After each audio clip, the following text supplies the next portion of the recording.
I used to think that once I quit my job as a corporate lawyer, I'd finally feel free. But when I got there, I still wasn't happy. Then I thought once I start my online business and I hit six figures, then I'll be happy. But six figures came and went within my first full year of business. Still not happy. So I thought surely once I hit seven figures, then things will just be like smooth sailing, right? I think you know what happened next. I smashed seven figures back in 2020, and there was no happiness in those numbers either. If you ever thought once I start my business, I'll be happy, or once I achieve X, Y, or Z in my business, whether it's followers, subscribers, or a revenue goal, I'll be happy, then this episode is for you. This is the first episode in a four-part series I'm doing in March called the When I Start My Business, I'll Be Happy myth.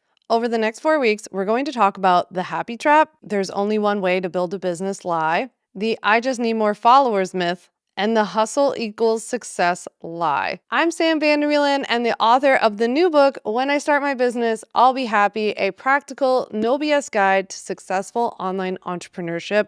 And I'm a leading legal educator for online business owners. I've helped over 350,000 online business owners get their legal-ish in order, and I have seen this pattern play out over and over again. Today, we're going to go over what we call the happy trap. There are three parts in today's episode in the different ways that we fall into the happy trap as online entrepreneurs.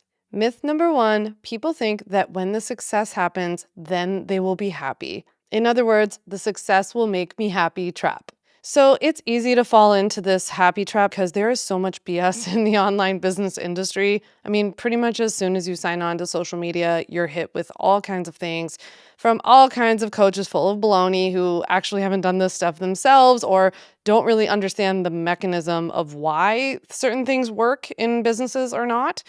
And they're not able to replicate the results, but it doesn't hold them back from selling courses that teach you how. Besides some of the scammy stuff, which I hope is just more of the minority of the people in the business coaching industry, I think that you're just sold a lot of information, or at least a lot of information is put in front of you about how easy or how fast it can be to grow an online business. And in reality, at least in my experience in the last 8 years and running a multi-seven-figure business online, it takes a lot of work, takes a ton of strategy, and it takes time. And also a lot of experimentation, which takes a lot of time and a lot of money.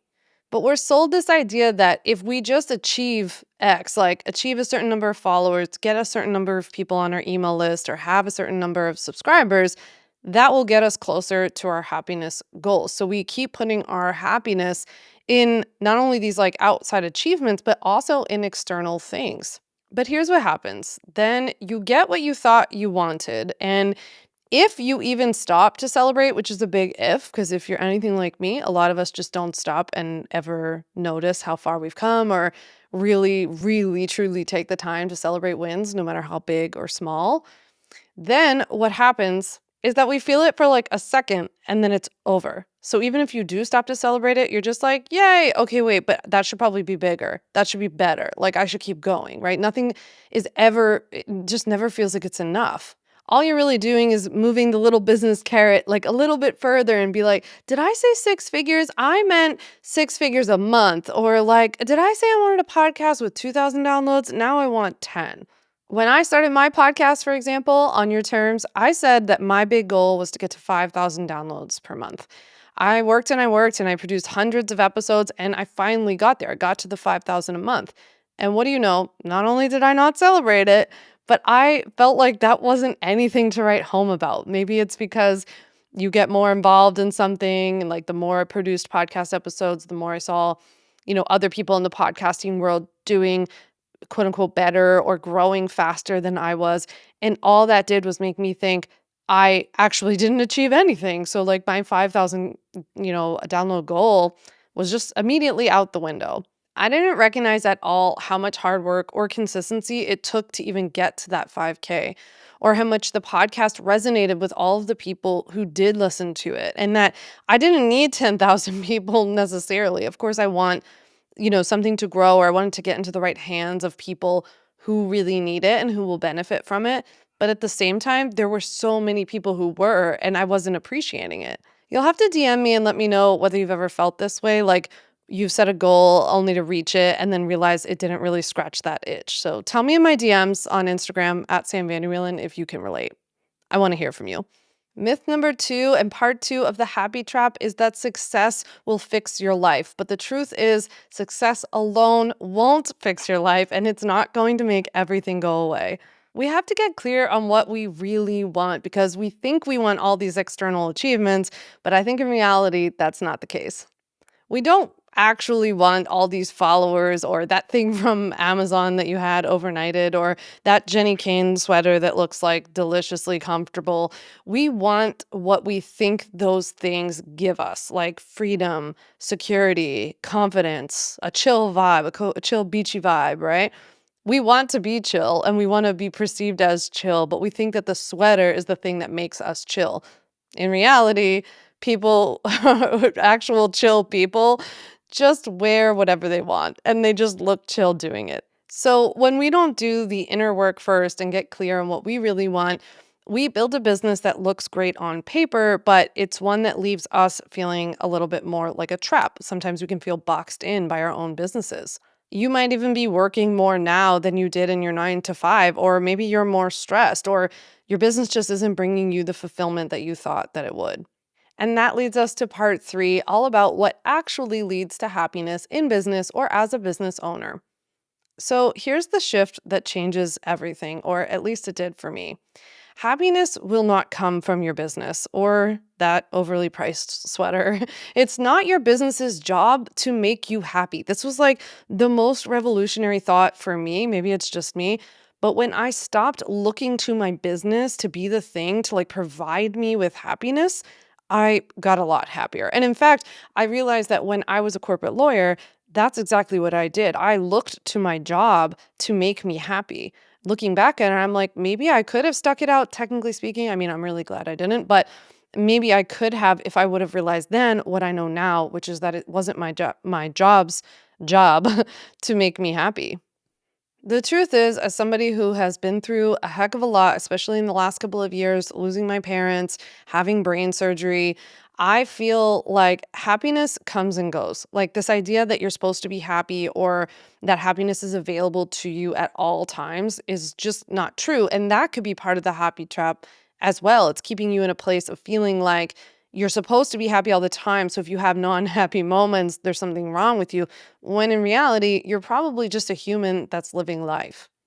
Life can be tough, and what truly makes us happy probably has more to do with how much we're living in alignment with our true selves, our core values, and our desires. It's not necessarily like the fancy hiking boots that you buy to go outside more that will make you happy. It's probably more the unplugging from social media and being present enough to notice that there are little tiny buds on the trees right before spring is about to pop. And you can see it before everybody because you're paying attention, which was me the other day on a walk. I really think that being happy is more about being present enough to notice how your dog smiles with his entire mouth and all of his teeth showing when you come home, even though you just went to the car to get your bag and it's been like 30 seconds. Happiness is living with a purpose. It's being clear on what that purpose is and maintaining your boundaries so that you can actually carry that purpose out. Here are 3 things I would focus on instead of focusing on success or external measures of success. Number 1, I want you to define what success looks like for you, not for me, not for your friend, not for that person on Instagram, just for you. What actually matters to you? Do you want more freedom and flexibility? Like, I love having open days. Do you want a lot of time back in your schedule? Do you want to make a massive impact? Do you want to make a deep impact with a few people? There's no right or wrong here, by the way. It's like judgment-free zone. So I need to know what is important about that to you, though. So when you're reflecting on this and defining what success looks like for you, why does that matter to you? Why is that important? The second thing I would focus on instead of these external measures is about building a business that supports your life, not one that is your life. If you're dreading your business, then it's probably dreading you, right? So I said the other day on Instagram that I bet if you're dreading making your content, that's probably being felt on the other end. So we want to make sure that your business is something that you look forward to, but you can't do that when you're like choking it to death because you're expecting it to perform and provide you all of this happiness, or especially when you're expecting that all a little bit too fast up front. The third thing to focus on instead of success is to focus on appreciating and feeling proud of what you have now, not what you'll feel like once you get there, right? Because as we've discussed, once you get there, it won't feel nearly as good as you might think it will, and it's not going to resolve what you're looking for anyway. Years ago, I heard the mindset expert Todd Herman explain this concept where he talked about measuring the distance between where you are now and where you've been versus the distance between where you are now and where you want to go. And he talked about how that's such a healthier mindset to go into business with, because if you're constantly measuring the distance between where you are now and where you want to go, you'll never really stop to appreciate how much you've done. And I think as ambitious people, we can probably always agree that that finish line is always going to keep getting kicked out. All right, so let's review what we've learned today in this episode. Number 1, success alone won't bring you happiness. 2, if you don't get clear on what makes you really happy, you'll keep chasing external things or milestones that don't fulfill you and that won't even feel great once you get there.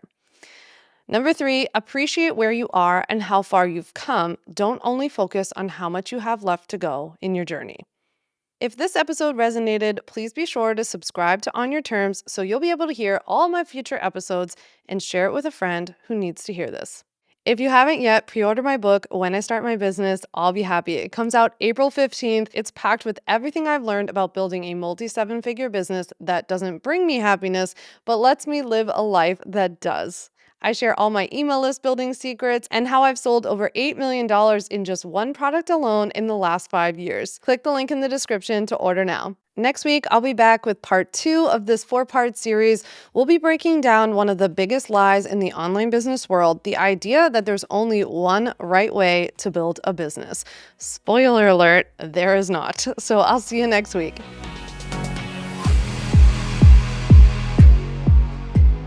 Thanks so much for listening to the On Your Terms podcast. Make sure to follow on Apple Podcasts, Spotify, or wherever you like to listen to podcasts. You can also check out all of our podcast episodes, show notes, links, and more at samvanderwielen.com/podcast. You can learn more about legally protecting your business and take my free legal workshop, 5 Steps to Legally Protect and Grow Your Online Business at samvanderwielen.com. And to stay connected and follow along, follow me on Instagram at samvanderwielen and send me a DM to say hi.